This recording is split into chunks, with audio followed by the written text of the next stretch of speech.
오후 1시 마켓뉴스나우 현아연입니다. 오늘 우리 시장 기관의 조단위 순매수 속에 반등에 성공해냈는데요. 외국인은 오늘도 11거래일째 팔아내고 있지만 기관의 매수가 반도체 업종에 몰리면서 지수를 끌어올리고 있습니다. 오늘 시장을 주도한 뉴스 저희와 함께 알아보시죠.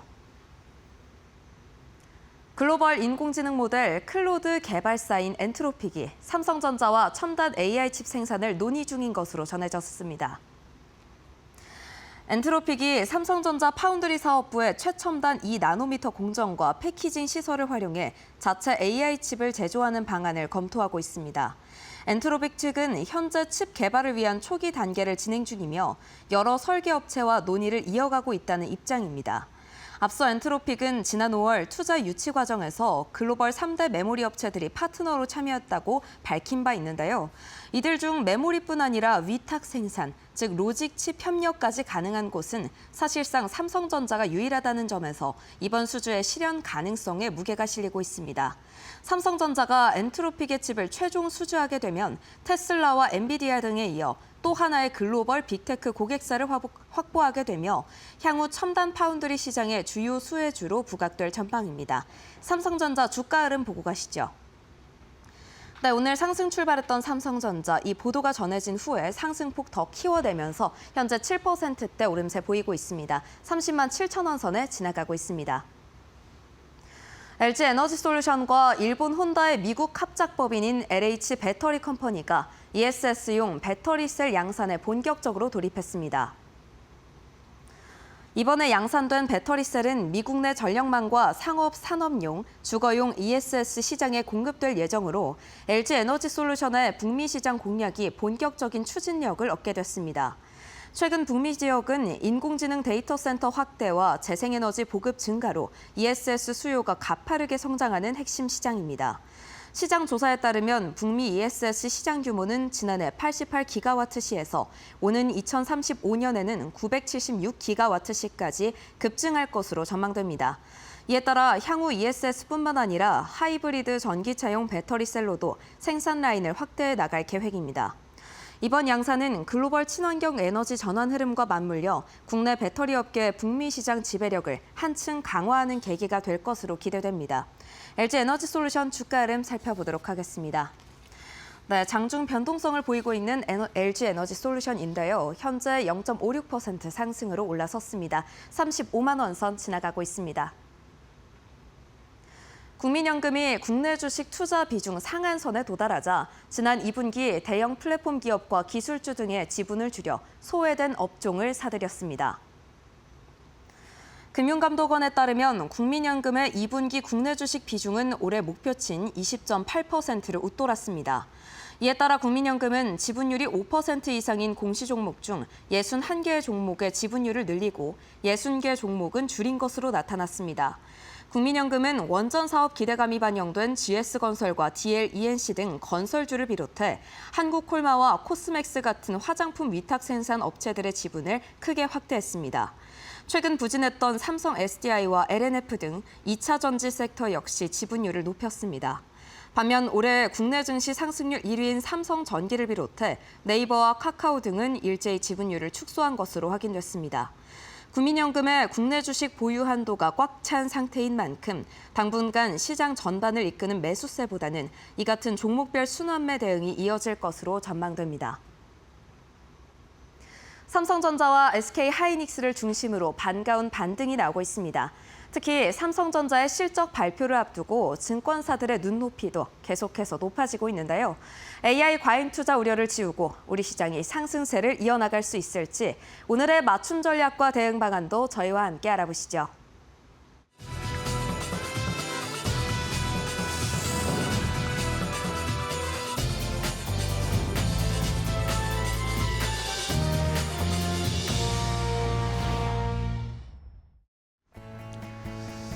자, 오후적인 출발도 이데일리 TV와 함께 해주시죠. 마켓나우 3부 이어가도록 하겠습니다. 자, 우리 시장 오늘도 장중의 변동성이 굉장히 극심합니다. 코스피가 상승 출발하는가 싶었는데 하락 전환했다가 지금은 또 다시 한번 피크를 치면서 올라오고 있습니다. 삼성전자, SK하이닉스, SK스퀘어, 삼성전자 우선주, 물산생명 이런 종목들이 대표적인 우리나라 지금 반도체와 대형주 위주의 장세를 이끌어가는 종목들이 상승이 나타나면서 지수가 조금씩 올라가고 있습니다.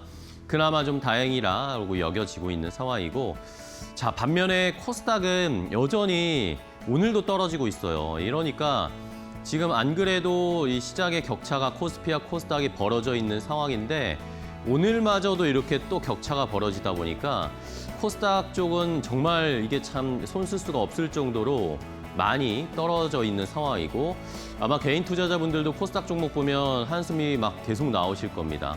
시장의 분위기, 코스닥에 뭔가 트리거가 있거나 뭐 정부의 정책이라든가 이런 것들이 있어야 하는데 아직까지는 뭔가 도화선이 될 만한 이야기는 나오지 않고 있습니다. 자, 오늘도 외국인은 팔고 있지만 선물 시장에서 또 외국인들은 매수를 하면서 코스피를 끌어올리고 있는데요. 자, 이번 주에 뭐 너무나 고민이 많았습니다. 시청자분들도 아마 그러셨을 것 같아요. 막 반도체가 올라가면서 계속 간다라는 이야기도 있었지만 하루에 막 SK하이닉스 어제 12% 빠지는 거 보니까 피크인가? 그런데 또 미국에서 빅테크들이 자꾸 어깃장을 걸고 자꾸 견제고를 날리고 이러면서 시장의 불안감이 조금 커졌습니다. 그래서 오늘은 이제 다음 주에 삼성전자 실적, SK하이닉스 ADR 상장 이런 것들을 앞두고 반도체에 대한 불안감을 조금 줄어들이기 위해서 제가 신경 안정제를 좀 제공해 드리도록 하겠습니다. 앵커 브리핑을 통해서 함께 확인해 보시죠. 자, 지금 말씀드린 것처럼 반도체에 대한 의구심이 그저 지금까지는 거의 없었잖아요. 그냥 무조건 실적 좋으니까 뭐 조정받으면 산다, 계속 간다 이런 식의 시장의 분위기가 계속 펼쳐졌습니다. 그런데 지난주와 이번 주에 집중적으로 반도체에 대한 의구심, 그리고 AI 투자가 계속 이루어질 수 있을 것인가에 대한 의구심 이런 것들이 자꾸 튀어나오기 시작했습니다. 그런 것들이 크게 한 4가지 정도가 지난주, 이번 주에 여러 가지가 출몰이 됐는데요. 그래서 제가 하나씩 오늘 딱 4가지의 지금 반도체 시장을 둘러싸고 있는 우려감에 대해서 조금은 안심하실 수 있는 이야기를 해드리도록 하겠습니다. 물론 제 의견은 아니고요. 뱅크 오브 아메리카의 의견이었습니다. 리포트를 발행을 하면서 이런 이야기를 해줬습니다. 자, 일단은 첫 번째입니다.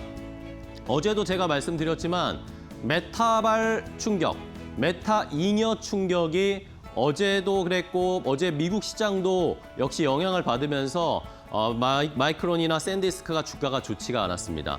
자, 일단은 어제 자세하게 말씀을 드렸지만 간단하게 한번 다시 설명드리면, 자, 메타가 메타 컴퓨트라는 조직을 만들어서 AI 서버와 데이터 센터 인프라를 외부에 임대하고 그것을 가지고 수익을 얻겠다라는 앞으로의 사업 전략을 하나 추가하겠다라는 이야기들이 나왔습니다. 이미 마크 주커버그도 이것에 대해서 긍정적으로 생각하고 있는 것을 5월에 이미 확인을 했죠. 그러니까 그런 복잡한 이야기들 다 빼고 결국에 그러니까 시장에서 오해하고 불안해하고 긴장하게 된 이유는, 자, 이렇게 되면 메타가 AI 서버나 데이터 센터 인프라를 충분히 가지고 있어서 이제 남아 도나 보다. 그 남아 도는 걸 외부로 오픈을 해서 이제 투자를 받고 돈을 벌겠다라는 건가 보다라고 하면서 자연스럽게 그러면 이제 GPU나 AI 데이터 센터 더 안 만들어도 되겠네? 그러면 칩이 더 필요하지 않겠네? 그러면 메모리도 더 필요하지 않겠네? 라는 식으로 오해와 긴장과 걱정이 쌓였습니다. 자, 그런데 뱅크 오브 아메리카에서 이 이야기가 나오니까 여러 가지 서베이와 조사들을 해본 것 같아요. AI 공급망을 한번 확인을 해봤답니다. 그랬더니 오히려 이 관련된 이야기가 나오고 나서 5월, 6월에 메타에서는 낸드 컨트롤러 IC 업체, 공급업체 아니면 기판 자재 제조업체 이런 쪽에 조사를 해보니까 오히려 중장기적인 칩이나 부품 주문이 더 늘어나고 있었다라는 겁니다. 마크 주커버그가 5월에 주주총회에서 얘기를 하고 난 이후에도 메타는 계속해서 칩과 부품을 사들이고 있었다라는 겁니다. 그러니까 오히려 중장기적인 전략을 따지고 있을 때는 여전히 데이터 센터 투자나 AI 인프라 투자를 하고 있다. 그러니까 더 강해지고 있는 것을 확인을 했다라고 하면서 메모리가 줄어들까라는 것에 대해서는 사실 무근이다라고 뱅크 오브 아메리카는 결론을 내렸습니다. 자, 그러면서 실제로 그런 메타의 전략은 무엇일까? HBM, LPDDR5, DRAM, 이 차세대 ESSD, 그리고 NAND 이런 것들을 계속해서 더욱 채택을 하고 더 첨단, 더 고사양, 더 프리미엄의 메모리를 살 수밖에 없다라는 거죠. 그런 것을 새로운 더 고사양의 칩들은 앞으로의 AI 에이전트, 메타가 구현하는 AI 에이전트에 더 고사양의 더 좋은 서비스를 구현하기 위해서 거기다가 쓰고 과거에 사놨던 인프라, 조금 저사양의 칩이 들어가 있는 이 데이터 센터 이런 것들은 외부에다가 개방을 하겠다라는 겁니다. 결국에는 메타의 데이터 센터 인프라를 외부에 개방을 하고 그걸 단기 임대하면서 수익을 창출하고 결국에는 이게 또 캐펙스 투자로 이어지는 지금 AI 투자할 때 돈이 없다라고 다 얘기하잖아요. 그러니까 결국에 메타도 현금을 또 벌어와서 다시 투자하는 그런 사이클로 갈 수밖에 없을 거다라는 겁니다. 결국에는 메타는 GPU를 줄이는 게 아니라 AI 투자의 수익률을 높이는 오히려 그런 전략을 쓰고 있다라는 거죠. 결국에는 단기 임대를 통해서 수익을 추구하는 것은 합리적인 방안이다. 오히려 메타의 주가가 조금 더 올라갈 수 있는 그런 여력도 될 수 있다. 결국에는 ROI를 개선시켜 줄 것이다 라고 이야기를 했습니다. 결국에는 메모리 주문 감소, 뱅크 오브 아메리카 봤을 땐 사실 무근이라는 결론을 내려줬습니다. 자, 다음 두 번째 우려가 있습니다. 지난주, 이번 주 애플이 자꾸 시끄러워요. 그동안 계속 애플이 조용히 있었는데 최근에 뭐 제품 가격도 올리고 갑자기 이번 주에는 또 우리가 중국 메모리를 사겠다. 그래서 창신 메모리나 이런 중국 메모리 업체들과 협상을 하고 있다라는 뉴스들이 막 흘러나왔습니다. 이것에 대해서도 뱅크 오브 아메리카는 어떻게 이야기를 했냐? 자, 애플이 과연 창신 메모리, 이런 중국의 메모리를 과연 채택할 수 있을까? 그러면 삼성전자, SK하이닉스의 비중이나 경쟁력이 약간 위협받는 거 아니야? 라는 오해가 또 생겨버렸죠. 그런데 현실은 세 가지의 명확한 미국의 진입 장벽이 있기 때문에 애플이 이걸 고르기가 쉽지 않을 것이다. 더 강하게 말하면 못 선택할 것이다. 선택하지 못할 것이다 라고 이야기를 하고 있었습니다. 일단은 미국이 중국의 메모리를 쓰는 걸 가만히 놔둘까요? 미국 정부가 대중국 반도체 규제를 하고 있는데 애플이 우리가 아이폰에다가 중국 D램을 넣을게요 라고 하는 걸 과연 인정해 줄 것이냐라는 겁니다. 물론 뭐 애플 측에서는 중국에 파는 아이폰이나 아니면 아이패드나 맥북은 중국 D램을 넣고 미국이나 다른 쪽에 넣는 것은 중국 걸 안 쓰겠다 이런 식으로 얘기를 했지만 그래도 미국이 이것을 정부가 허용해 줄 것인가에 대해서는 첫 번째 진입 장벽이 있죠. 그다음에 애플의 엄격한 스펙 관리가 아주 까다롭잖아요. 뭔가 발열이 일어난다거나 에러가 일어난다거나 혹시나 하는 이야기 때문에 폭발이 일어난다거나 이런 거에서 매우 까다롭게 기술 스펙을 요구하는 게 애플입니다. 근데 과연 지금의 중국의 D램 그런 스펙으로 과연 이것을 통과할 수 있을까요? 기술 검증이 필요할 텐데 기술을 검증한다 하더라도 시간이 매우 오래 걸릴 것이고 과연 삼성전자, SK하이닉스, 마이크론 정도의 그런 사양이 나올 것인가에 대해서도 의문을 갖고 있었습니다.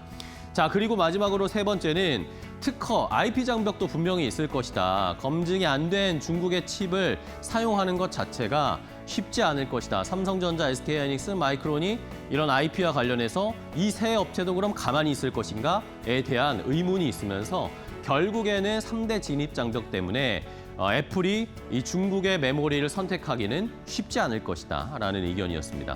그리고 실제 만에 하나 선택을 해서 채택을 한다고 손치더라도 결국에는 중국에서도 이제는 프리미엄 아이폰이나 프리미엄 맥북, 더 고사양의 제품들을 애플을 요구하고 있잖아요. 중국의 소비자들도 이제는 고사양의 제품들을 많이 쓰고 있습니다. 그런데 이것이 과연 이 세 가지의 장벽 말씀드린 것처럼 그에 합당한 수준의 D램을 채워줄 수 있을 것인가에 대해서는 약간 의문이다라는 이야기를 했습니다. 결국에는 애플이 지금 삼성전자나 SK하이닉스나 마이크론 테크놀로지랑 협상을 하기 위해서 중국의 메모리 업체들을 지렛대로 활용하고 있다라고 뱅크 오브 아메리카도 이야기를 하고 있습니다. 그러니까 역시 SK 하이닉스, 삼성전자의 D램 물량 혹시 뺏기는 거 아닌가에 대한 우려는 너무 과도하다라고 역시 결론을 내려줬습니다. 자, 다음은 세 번째입니다. 자, 이번 주에 우리나라에서 가장 큰 뉴스 이벤트는 역시 3대 메가 프로젝트에 대한 앞으로의 추진 계획 발표였잖아요. 그런데 이것에 대해서도 사실 일각에서는 약간의 걱정들이 있습니다. 지금 호남 지역을 포함해서 총 800조 원이 넘게 거의 1,000조 원 가까운 돈을 쏟아 부으면서 메모리 클러스터를 빠르게 확장하겠다라는 이야기를 하고 있었잖아요. 이러니까 시장에서는 이거 메모리 업황 이렇게 투자를 이렇게 많이 한다라는 건 메모리 업황의 고점 신호가 아닌가? 이제는 캐펙스 투자가 너무나 많이 들어가서 이것이 어쨌든 실적이나 이런 것들에 손상을 주지 않을까라는 걱정을 하기 시작을 했습니다. 일부에서는 말입니다. 그러면서 그런데 이것도 역시 뱅크 오브 아메리카에서는 너무 그렇게 과도한 걱정을 할 필요가 없다라고 이야기를 했습니다. 자, 일단은 이 메가 프로젝트의 실제 계획들을 좀 더 뜯어보니 뱅크 오브 아메리카가 봤을 때는 용인 평택 클러스터를 일단 더 빠르게 자금을 투입해서 더 빨리 생산 라인을 확장시키고 그 다음 단계로 호남 신규 투자 클러스터가 이어질 것이다. 그러니까 이게 한꺼번에 엄청난 물량이 나오는 그런 식의 앞으로의 투자 계획은 아닐 것이다 라고 이야기를 했고요. 그리고 이게 중요한데요. 자, 이렇게 클러스터를 새롭게 만들겠다는 계획을 짰지만 사실 이게 실제로 그럼 그 클러스터가 팹이 완성이 되고 거기에서 반도체 메모리 칩이 나오는 것은 아직까지도 좀 먼 이야기다라는 겁니다. 아무리 빨라도 2030년 이후에야 이 신규 투자 클러스터에서 팹에서 나오는 메모리 칩들이 그때서야 시장에 풀릴 것이기 때문에 그 전까지는 여전히 HBM 그리고 D램, 낸드, 기업용 ESSD 이런 것들이 강력하게 뒷받침이 현재까지 되어줄 수밖에 없다라는 거죠.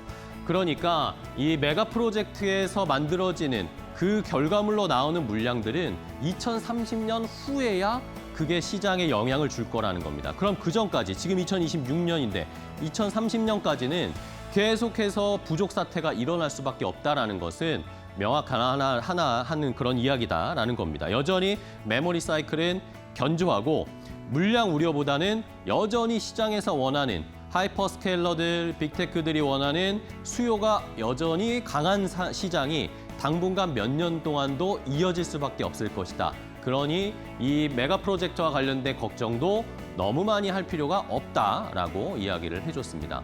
자, 마지막으로 하나 더 볼까요? 마지막은 일본 쪽 이야기입니다. 자, 일본 시장에서도 최근에 역사적인 일이 일어났잖아요. 토요타를 제치고 일본에서 키옥시아가 시가총액 1위에 등극을 했습니다.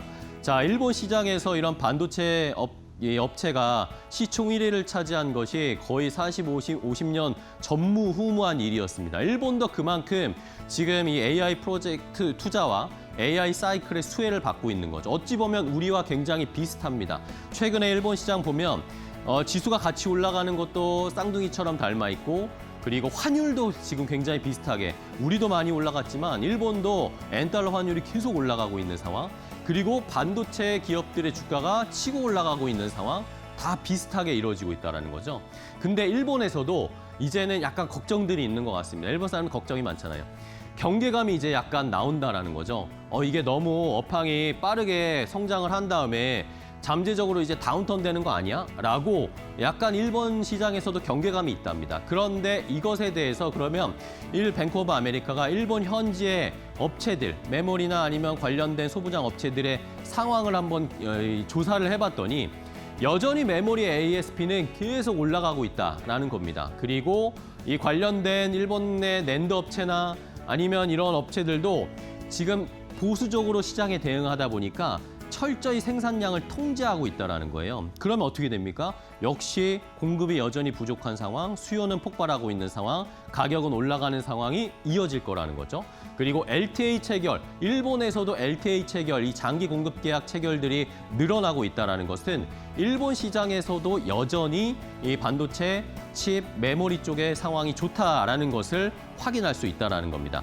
결국에 우리와 비슷한 결로 갈고 있는 일본 시장, 일본 반도체도 강한 업황의 징조들이 계속 나오고 있다는 것은 여전히 2027, 2028년까지 부족 사이클이 이어질 수 있다라는 결론을 내려줬습니다. 자, 이렇게 메타, 애플, 한국의 메가 프로젝트, 일본의 반도체 시장 이런 것들을 전반적으로 봤을 때 뱅크 오브 아메리카는 너무 반도체에 흔들리는 것에 걱정하실 필요가 없다라는 의견을 제시했으니까요. 일단은 이번 주는 저희가 잘 넘겨보고 다음 주에 삼성전자 실적 그리고 SK하이닉스의 ADR 상장 이슈까지 한번 버텨보도록 하겠습니다. 앵커 브리핑이었습니다.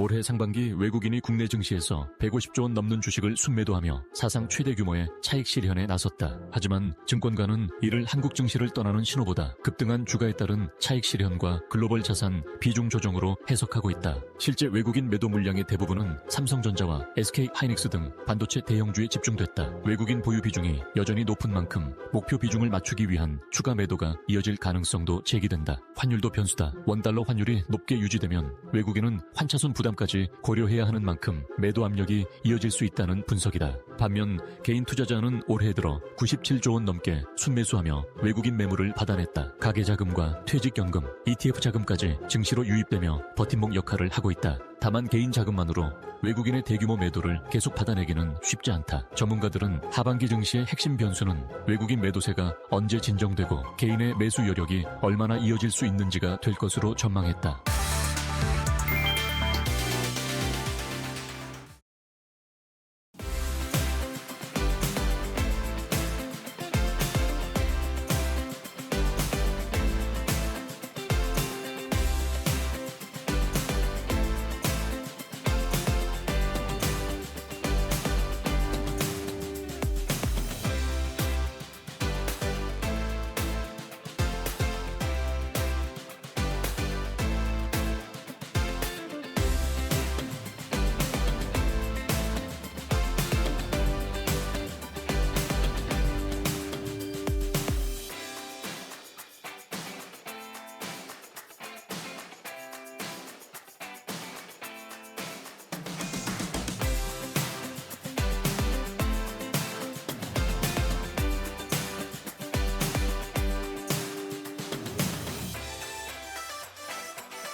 컴퍼니 인사이드, 한글과 컴퓨터 편.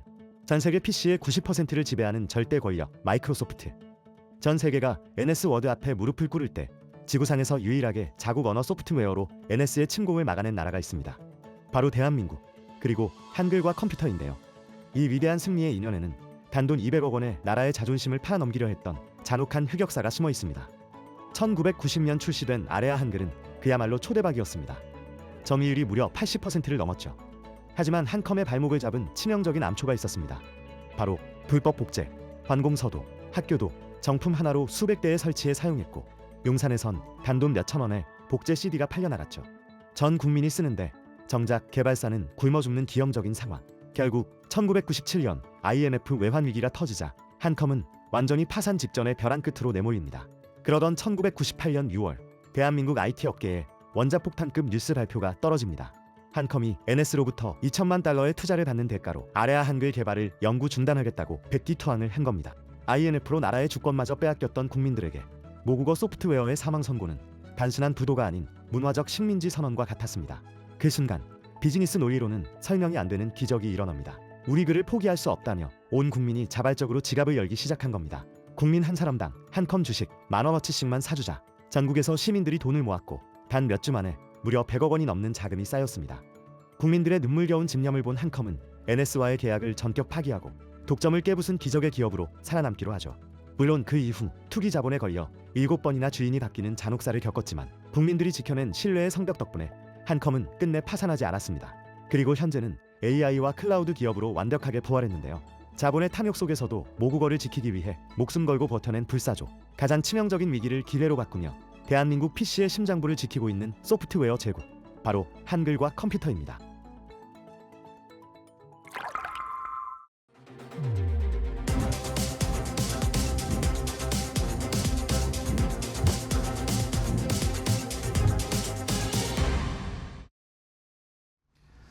자, 돈 되는 섹터 오늘도 시장에서 찾아보고요. 종목까지 선정해서 알려드리도록 하겠습니다. 요즘 뭐 시장 너무 어려우시죠. 뭐 변동성도 너무 심하고 좋은 업종이라고 해도 뭐 시장이 다 빠지니까 떨어지고 이러면서 어렵습니다. 하지만 앞으로의 기회를 또 엿봐야 하는 그런 돈 되는 섹터 테마 한번 찾아보겠습니다. 자, 오늘은 이데일리 TV 박근호 전문위원과 함께하겠습니다. 위원님 안녕하세요. 안녕하십니까. 네, 반갑습니다.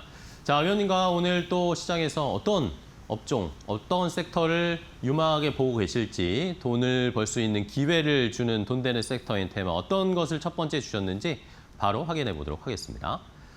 자, 첫 번째 섹터는 게임주를 주셨네요. 게임주를 오랜만에 한번 좀 살펴봐야 할 것 같습니다.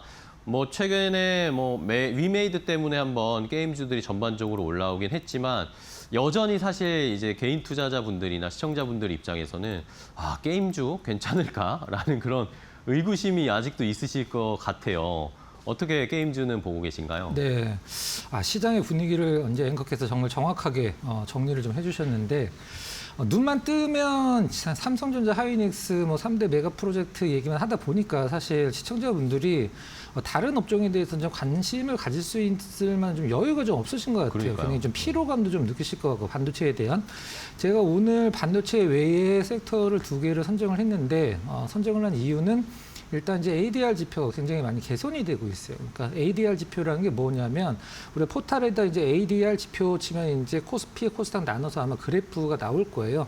공식적으로 이제 한국거래소에서 발표를 하는 건데 ADR 지표는 전체 종목 중에 상승하는 종목의 비율을 나타내는 거거든요. 네네. 근데 그동안에 이제 삼성전자, 하이닉스만 오르다 보니까 지수는 올라도 ADR 지표가 완전히 역대급으로 떨어져 있었거든요. 2008년도보다 더 아래로 내려갔던 적도 있었었는데 최근에 ADR 지표가 상당히 많이 개선이 됐어요. 이게 무슨 얘기냐면은 시장이 오르든 떨어지든 과거에 어떤 반도체 위주로의 어떤 지수 플레이에서 이제 타 업종으로 어떤 상승세의 온기가 조금 전달이 되고 있다라는 뜻으로 받아들이시면 되거든요. 네네. 그래서 게임주를 한번 준비를 했는데요. 게임주 우리가 보통 가장 좀 쉽지 않은 업종이 좀 게임주입니다. 게임주는 실적도 안 따라가고 신작이 나와도 이제 주가가 못 올라가는 흐름을 최근에 좀 보여주고 있는 상황이긴 한데 우리가 보통 게임주를 대표적인 선행 업종이다라고 표현을 합니다. 이제 선행 업종이란 건 무엇이냐면 실적보다도 실적에 대한 기대감으로 주가가 움직인다 이렇게 이제 표현을 하는 거거든요. 최근에 이제 증권사에서 게임 업종에 대해서 커버하는 리포트들이 이렇게 많이 나오고 있지는 않습니다만 뭐 종목도 그렇게 많지는 않으니까 근데 우리나라 업종 종목을 총망라해서 증권사에서 제시한 목표 가격과 현재의 주가의 괴리가 가장 큰 업종이 게임 업종입니다. 그래서 반도체 외로 조금 어떤 시장의 매수의 온기가 주가의 어떤 상승이 좀 퍼져나간다라고 하면 게임주도 뭐 아주 큰 어떤 퀀텀 점프적인 어떤 그 주가 흐름보다도 조금 소소한 어떤 그 행복을 느낄 수 있는 주가 흐름을 충분히 가능할 정도로 지금 주가 메리트는 상당히 크다 이렇게 정리를 해보도록 하겠습니다. 네, 알겠습니다. 자, 뭐 시장에서 지금 아직까지는 주목받고 있지 못하지만 뭐 실적을 선행해서 좀 주가가 반영되는 모습들, 그런 성향 패턴, 그리고 신작에 대한 기대감들도 뭐 게임이니까 당연히 저희가 기대를 하고 하나씩 준비를 해봐야 되겠죠. 그런 차원에서 오늘 게임주 선택을 해주셨습니다. 자, 그러면은 게임주 중에 종목들 어떤 거 보세요? 지금 예, 앞서서 이제 그 게임주 말씀하실 때 위메이드가 얘기가 살짝 나오는데 네네네. 위메이드를 그렇죠. 한번 좀 보도록 하겠습니다. 위메이드는 그냥 관심만 둔다라는 차원으로 좀 보시면 될 것 같아요. 이런 일이 있었구나 이 정도 느낌. 네. 자, 위메이드가 21년도죠. 우리나라 게임에서 처음으로 등장한 단어가 있습니다. 위메이드 때문에 P2E 시스템이라는 걸 도입을 했죠. 플레이를 하면서 돈도 번다. 이런 이제 플레이 투 어닝 시스템이죠. 이걸로 인해서 이제 코인과 이게 이제 위믹스라는 코인과 연결이 되어 있다 보니까 게임에서 위믹스 코인을 내가 벌어서 그걸 이제 어떤 현금화할 수도 있는 그런 부분도 우리나라에서는 사실 엄밀히 얘기해서 불법이었죠. 그때 당시 네네. 지금도 마찬가지긴 합니다. 일단 그때 템버거가 났습니다. 위메이드가 실질적으로 24만 원까지 올라갔다가 바로 이번 주 월요일 시초가 기준으로 14,000원 이하로까지 빠졌습니다. 네. 24만 원이 14,000원까지 빠졌는데 그러고 나서 이제 상한가를 한 2번 정도 기록을 했죠. 이제 그 두 기록했던 이유 전에 일단 24만 원이 14,000원까지 빠졌던 이유는 위믹스 코인이 22년도에 사실 이거는 뭐 얘기하자면 굉장히 좀 긴데 저는 이제 어떤 기업들이 모랄 해저드와 관련된 부분이 있는 기업들을 굉장히 좀 싫어하는데 네네. 상당히 그런 부분들이 좀 있었죠. 그래서 상장 폐지됐죠. 이제 위믹스 코인 자체가. 일단 대주주 지분이 39.33% 이제 알리바바 관계사에 매각을 했다라는 이유로 이제 상한가를 기록을 했는데 알리바바에 직접적으로 매각을 한 건 아니죠. 이제 네오펄스라고 해서 알리바바의 관계사라고 이제 보시면 될 것 같은데 홍콩에 있던 이제 플랫폼 기업이죠. 9,200억 정도를 이제 대표이자 대주주이자 그 창업자죠. 이제 박건우 의장이 매각을 했는데 왜 팔았냐라는 얘기가 시장에서 좀 나오긴 했죠. 일단 이 박건우 위메이드 의장 지분이 3분의 2 정도가 담보로 제공이 돼 있었었는데 담보로 제공돼 있는 위메이드 지분이 주가가 떨어지다 보니까 이게 뭐 담보 가치가 계속적으로 뭐 하락을 해서 어쩔 수 없이 좀 매각을 좀 한 것 같아요. 최근에 이제 위메이드 맥스 중국 한호 발급 받은 것도 상당히 어떤 호재이긴 한데 그러면 위메이드가 알리바바 관련 기업에 매각이 됐을 때 어떠한 뜻을 갖고 있느냐. 중국 쪽에서의 어떤 그 플레이를 조금 더 자유롭게 할 수 있지 않을까. 그런 것들에 대한 기대감이 아마 시장에서 위메이드의 상한가를 만들지 않았나 네. 생각을 좀 하고 있어요. 위믹스 사태 이후에 뭐 주가가 너무 많이 떨어졌기 때문에 주주분들이 굉장히 좀 힘드셨을 텐데 중국 쪽에서 사업을 조금 정상화시켜서 다시 한번 주가의 영광을 찾았으면 하는 바람으로 위메이드를 첫 번째로 좀 준비를 해봤고요. 네. 두 번째는 펄어비스를 준비를 했습니다. 자, 아까 서두에 제가 말씀드렸듯이 지금 펄어비스 같은 경우는 엄청난 실적을 좀 기록을 했죠. 그동안에 시장에서 기다렸던 붉은 사막이 시장에서 공개되면서 우려도 있긴 했었습니다만은 실질적으로 굉장히 좋은 어떤 판매량을 기록을 하면서 주가 흐름이 단기간에 나오긴 했습니다만 다시 제자리로 내려왔죠. 제자리로 내려왔다라기보다는 더 내려왔죠. 실질적으로는 고점 대비 마이너스 50%가 일단 주가가 좀 하락을 했는데 시장에서 이 펄어비스의 주가 흐름을 봤을 때 이런 것들을 시장에서 좀 약간 염두에 두는 것 같아요. 어떤 거냐면 단기적인 흥행보다 좀 적지만 지속적인 어떤 그 영업이익이 늘어나는 부분들을 시장에서는 좀 선호하는 것 같아요. 펄어비스의 그 붉은 사막 같은 경우는 단기적으로 1, 2분기에서는 정말 뭐 엄청난 파괴력을 지닐 수 있는 판매량과 영업이익을 기록을 했죠. 근데 그게 3분기, 4분기까지 이게 콘솔 게임의 특성상 뭐 업데이트를 한다고 하더라도 사실 처음에가 중요하지 뒤로 갈수록 계속적으로 그 흥행은 떨어질 수밖에 없는 상황이거든요. 자, 그렇다라고 하면 전 시간에도 제가 말씀드렸던 우리나라 게임사들이 가장 좀 고질적인 문제, 주주환 채권 관련돼서 펄어비스가 그래도 하반기에 1,000억 원 정도 자사주 신규 매입도 발표를 했다는 점은 참고를 하시면 될 것 같습니다. 네, 알겠습니다. 자, 위메이드와 펄어비스 한 종목씩 살펴봤습니다. 위메이드는 뭐 이거를 우리가 투자해보자라는 것보다는 지분을 중국 쪽, 알리바바 쪽으로 넘기는 이슈가 있어서 한번 최근에 이슈가 불거졌고요. 여기에 펄어비스는 어쨌든 뭐 실적도 받쳐주고 주주 환원 정책도 펼치겠다라고 하는데 시장에서는 이것을 받아주지는 않고 있는 상황이에요. 주가가. 그런 것들을 봤을 때 그래도 모멘텀은 확실하게 밑에 좀 깔려 있다라는 것들은 살펴봐야겠습니다. 자, 그러면은 탑픽 종목도 골라볼까요? 게임즈 중에 어떤 종목 보세요? 네, 시프트업을 좀 준비를 시프트업? 했는데요. 네. 최근에 모 증권사에서 그동안은 우리는 NC가 1등이었었는데 이제부터는 시프트업이 최선호주다라고 리포트가 나올 정도로 시프트업에 대한 기대감을 뭐 몇몇 증권사이긴 합니다만 갖고 있는 기업이 이제 시프트업인데요. 앞서서 이제 위메이드가 중국 쪽에 이제 지분이 넘어가면서 시장에서 나름대로 좀 단기적인 어떤 주가 흥행이 좀 있었는데 시프트업도 사실 가능성이 없진 않죠. 이제 우리가 보통 가장 많은 뭐 50% 이상을 갖고 가면 좋긴 합니다만은 그래도 가장 많은 지분을 갖고 있으면 그 기업의 주인이 된다는 뜻일 텐데 지금 시프트업의 시프트업의 이제 대표 김영태 대표가 중국 텐센트가 이제 2대 주주인데요. 4%밖에 차이가 안 납니다. 그래서 텐센트가 시장에서 이걸 한 4%만 사 모으면은 시프트업의 일단 뭐 주인으로 올라설 수 있는 부분이 있죠. 시프트업은 이제 여러분들이 다 아시겠습니다만은 그 서브컬처 게임을 주로 만드는 기업이죠. 서브컬처 게임이라는 것은 이제 뭐 미소녀 뭐 이런 것만 나오는 게임들인데 이 서브컬처 게임이 사실 아무나 못 만드는 게임이거든요. 사실 실질적으로 굉장히 어려운 게임인데 왜 그러냐면 서브컬처 게임은 일단 가장 중요한 게 스토리입니다. 스토리가 가장 탄탄해야지만 서브컬처 게임들의 어떤 그 유저들이 또 안 떠나는데 뭐 어떤 뭐 이미지상에서의 어떤 퀄리티라든가 게임의 그런 것도 중요하긴 합니다만은 이 서브컬처 게임은 스토리가 받쳐주지 않으면 일단 힘든 게임인데 이 시프트업은 그 서브컬처 게임에서 정말로 계속적인 그 우리나라 큰 획을 그어나가고 있는 게임사거든요. 니케와 뭐 스텔라 블레이드 이 두 개를 지금 쉽게 말씀드리면 좀 먹고 사는 기업이긴 한데 시프트업을 고른 이유는 이렇게 생각을 하실 수도 있어요.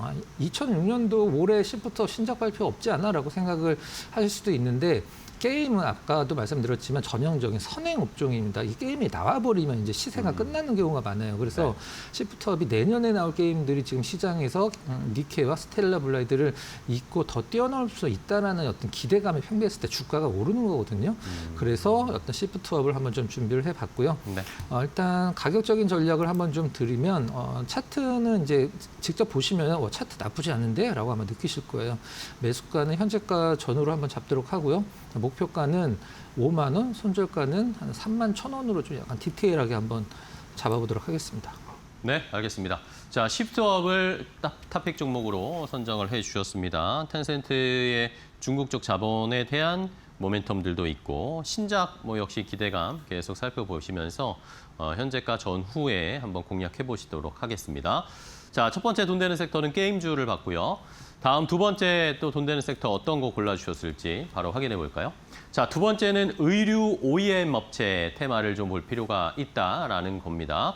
자, 오늘 뭐 아까 위원님이 오늘은 반도체 이쪽 말고 또 좀 다른 쪽을 보자라는 그런 취지로 게임이랑 의류 OEM도 주셨는데 의류 OEM도 사실 요즘 시청자분들이 거의 안 쳐다보고 계실 거예요. 네. 네. 화장품 OEM이 우리나라가 뭐 전 세계 탑이죠. 근데 의류 OEM도 우리나라가 전 세계 탑입니다. 잘하죠, 실질적으로는. 자, 일단 의류 OEM 관련돼서 고른 이유는 우리가 보통 부의 이제 자산 효과라는 부분들이 최근에 아마 뉴스 기사 보시면 많이 나올 거예요. 네네. 우리가 이제 돈을 좀 많이 벌거나 아니면 평소에 어떤 버는 돈보다 내가 이제 쓸 수 있는 돈이 가처분 소득이 이제 늘어났을 때 여러분들은 어떤 거를 가장 먼저 신경 쓰실지는 뭐 다 개개인마다 틀리긴 하겠습니다만은 아마 상당 부분들은 아마 옷을 좀 많이 사시지 않을까라는 생각을 보이는 거. 그렇죠. 일단 옷이나 시계 이런 것들은 이제 남들한테 좀 뭔가 좀 차별화될 수 있는 부분들이거든요.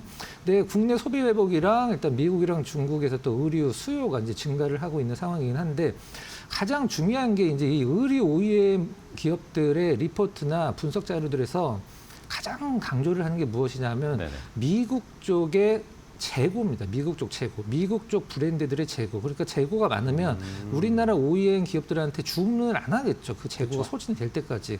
그 재고가 지금 상당히 많이 감소돼 있는 상태라는 부분, 분석이 좀 있었어요. 이 부분이 실적으로 바로 연결이 되기 때문에 상당히 의미 있는 부분이고 좀 구태의연한 얘기긴 합니다만 또 고환율도 뭐 나름대로 한몫하지 않을까라는 생각으로 그렇죠. 한번 의류 OEM 한번 준비를 했습니다. 네, 알겠습니다. 자, 미국 쪽에서의 의류 재고가 줄고 있다. 재고가 이제 서서히 감소하고 있다라는 것은 새로 만들고 주문하는 양이 늘어날 수 있겠다라는 걸로 자연스럽게 저희가 연결해 볼 수 있다라는 거죠.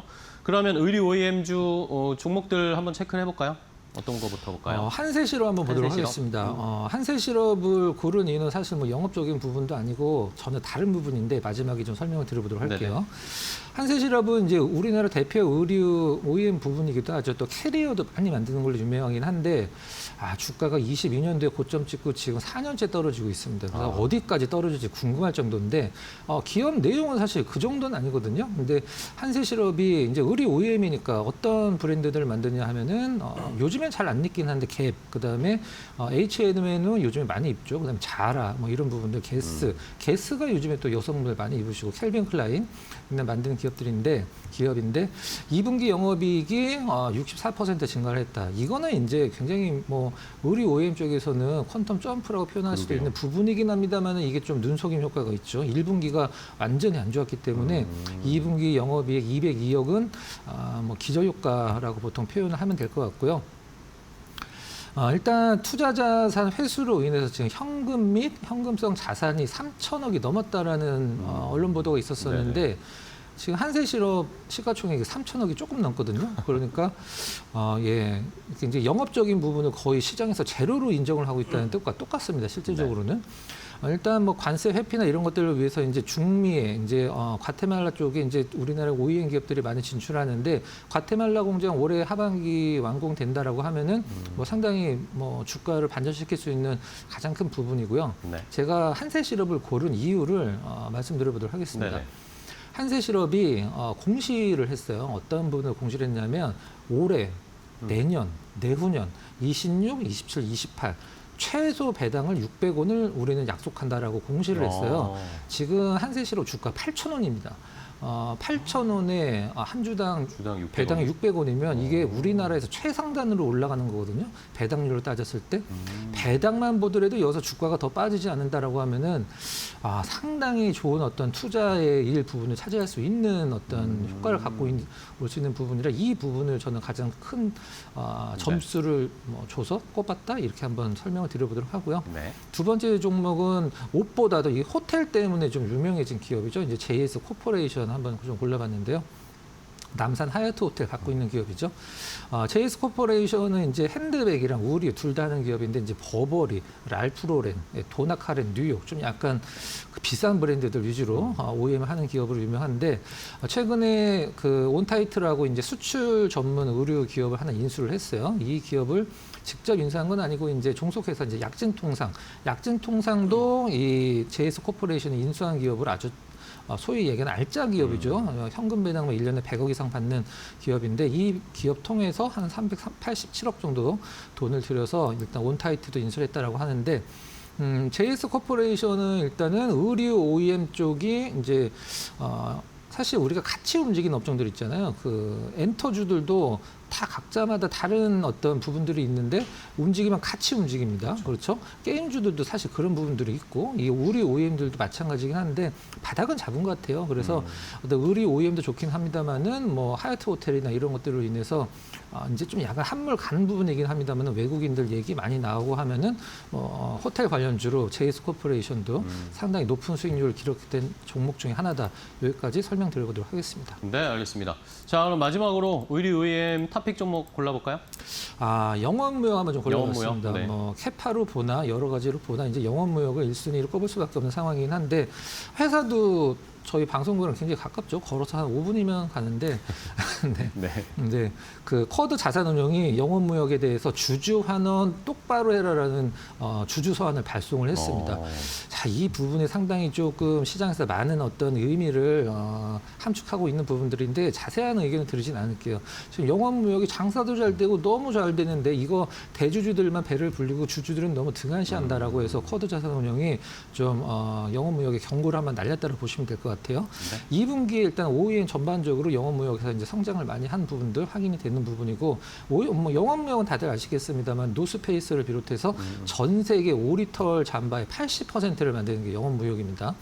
자회사 스캇이라고 항상 문제시 되는 부분들이 이제 굉장히 고가 자전거죠. 외국 네. 브랜드인데 이 기업 인수해서 상당히 많은 적자를 봤는데 최근에 좀 적자 폭을 축소하고 있다는 부분은 나름대로 이제 흑자 폭을 늘리는 것도 중요하지만 적자 요인을 줄이는 것도 사실 시장에서 좋아하는 부분 중에 하나거든요.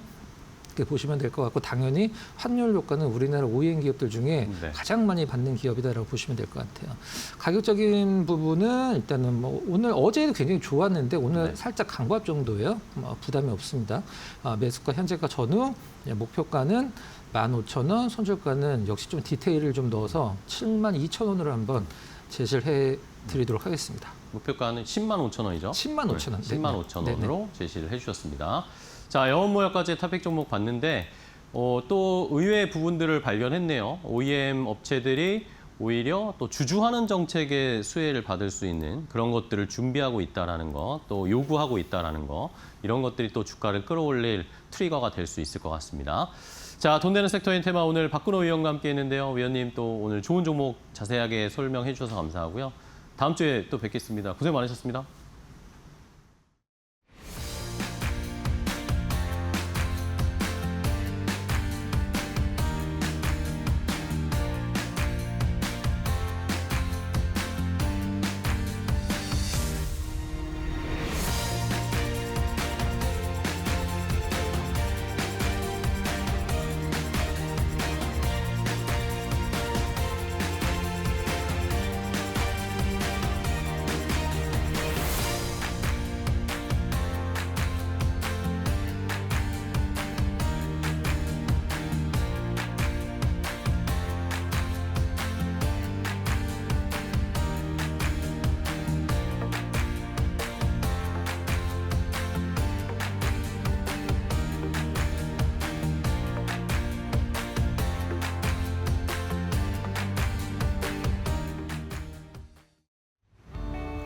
네, 국내 증시 오후장 흐름 살펴보겠습니다. 현재 업종별로 살펴보면 반도체 투톱은 투심을 회복했지만 기계 장비, 전력 설비 쪽으로는 좀 빠지고 있고요. 방어적 성격이 짙은 금융, 화장품 쪽으로 좀 수급이 쏠리고 애플이 폴더블 폰을 출시한다라는 소식에 휴대폰 부품 업종이 강세 탄력 받아가고 있는 상황입니다. 현재 지수 상황부터 살펴보시죠. 일단 코스피 지수가 장 초반에 1%대 상승으로 출발했다가 장중에 3% 이상 하락했습니다. 7,400선까지 저점을 하방 압력을 받았는데 현재 상승 탄력 붙어가고 있는 상황이고요. 4.83%가량 오르면서 8,000선 위로 올라왔습니다. 8,024선에 현재 거래 이어갑니다. 코스닥 시장은 상황이 좋지 않습니다. 무려 1,200개 가량의 종목이 하락하고 있는데요. 1.25% 내리막길 걸으면서 855선에 거래 이어갑니다. 수급 상황도 살펴보시죠. 일단 코스피 시장에서 외국인이 11거래일 연속해서 팔아냅니다. 1조 4천억 원대 팔자세 보이고 있고요. 오늘은 그간 지수를 좀 방어해주던 개인도 물량을 덜어냅니다. 1조 1천억 원대 현재 파란불, 그래도 기관이 2조 5천억 원대 순매수 해내면서 지수 방어해주고 있고요. 코스닥 시장에서는 개인만이 물량을 담아내고 외국인과 기관은 1천억 원대 지금 현재 물량 덜어내고 있습니다. 이어서 특징 테마 두 가지 살펴보겠습니다. 첫 번째 반도체입니다. 지지부진하고 좀 조정 국면을 겪었던 반도체 투톱 오늘 투심이 돌아왔습니다. 삼성전자 장 초반부터 강했는데요. 현재 9% 넘게 상승하면서 28만 원 선까지 떨어졌던 주가가 31만 원 선 위로 올라왔습니다. 삼성생명이나 삼성물산 같은 지주 보유하고 있는 그룹주들도 현재 강하고요. SK하이닉스도 9% 넘게 오릅니다. 230만 원 선 위에서 거래가 되고 있고 다만 이 소부장단 안에서는 엇갈리는 흐름 보이고 있습니다. 전공정의 증착장비탄이 현재 최근 들어 좀 강했는데 주성 엔지니어링 15% 가까이 밀리면서 차익 실현 매물 강하게 나오고 있고요. HPSP는 이 반도체 열처리 공장 관련해서 장비를 만드는 업체입니다. 현재 강한 상승 탄력 받아가면서 4만 6천 원 선 위로 거래되고 있고요. 리노공업이 오히려 최근 들어서 오르지 못했던 후공정 관련 업체인데 오늘 2.4% 오르면서 현재 이익 받아가고 있습니다. 다음 테마도 살펴보시죠. 오늘 장 초반부터 강했던 금융 섹터입니다. 이 지주, 증권, 보험 관계없이 모두 다 강한 흐름 보이고 있는데요. 실적 개선 기대감과 더불어 금리 인상 기대감까지 받아갑니다. 일단 NH투자증권 6% 넘게 오릅니다. 3만 700원 선에 거래되고 있는데 오늘 증권단이 강합니다. 국내 증권사들 2분기 실적이 무려 시장 예상치 20% 이상을 상회할 거다라는 좀 예측이 나오고 있는 상황이고요. 신한지주는 이 대신증권에서 목표 주가를 상향 조정했습니다. 배당 매력이 증가하고 있고 앞으로의 실적이 계속해서 잘 나올 것이다라고 보고 있고요. 4% 넘게 현재 오르고 있습니다.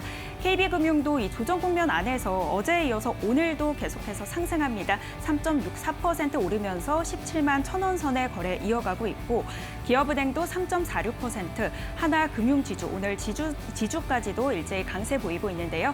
3.23% 상승하면서 12만 5천 원 선에 거래 이어갑니다. 지금까지 시장 상황 살펴봤습니다. 자, 마켓나우 3부 저희가 준비한 이 정보는 여기까지 전해드리도록 하겠습니다. 오늘 시장 그래도 코스피가 만회를 하고 있습니다. 코스피, 코스닥이 좀 엇갈리고는 있지만 삼성전자, SK하이닉스 다시 또 삼성전자, 하이닉스, 반도체, 시총 상위주, 삼성전자, 하이닉스 지분 가진 종목들 이런 것들이 올라오거든요. 다음 주에는 이런 온기가 이제 좀 퍼지면서 다른 업종 섹터로도 번지기를 한번 기대해 보도록 하겠습니다. 이번 한 주 너무 고생 많으셨고요. 다음 주 월요일에 또 1시에 좋은 정보 가지고 찾아뵙겠습니다. 시청해 주신 여러분 고맙습니다.